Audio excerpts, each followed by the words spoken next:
Qeveria ka përgatitur një projekt që parashikon vendosjen e sigurimit të detyrueshëm të banesave, me synim për të mbrojtur financiarisht pronarët nga dëmet e shkaktuara nga fatkeqësi natyrore, si tërmetet dhe përmbytjet. Drafti, i cili tashmë është depozituar për shqyrtim në kuvend, synon të krijojë një mekanizëm ligjor që garanton kompensim të shpejtë dhe efikas për qytetarët e prekur nga këto ngjarje.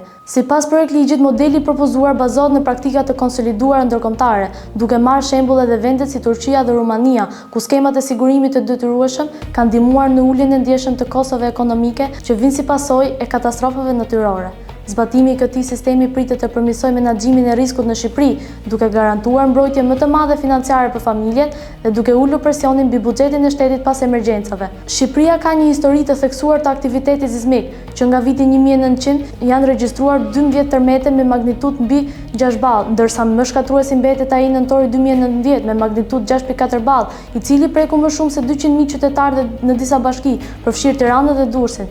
Edhe përmbytjet përfaqëson një rrezik të vazhdueshëm, veçanërisht në zonat e ulta dhe ato pranë lumejve dhe bregteteve. Ngjarjet e viteve 2010, 2015 dhe 2021 kanë shkaktuar dëme të konsiderueshme në banesa, bujqësi dhe infrastrukturë, me kosto që arrin me qindra miliona euro.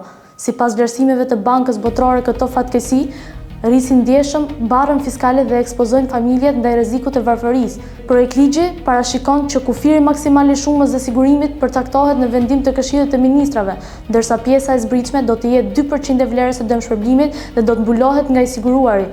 Primi i sigurimit do të paguhet plotësisht nga pronari i banesës dhe do të llogaritet mbi bazën aktuariale, duke marrë parasysh nivelin e riskut sismik dhe gjeografik të çdo banese.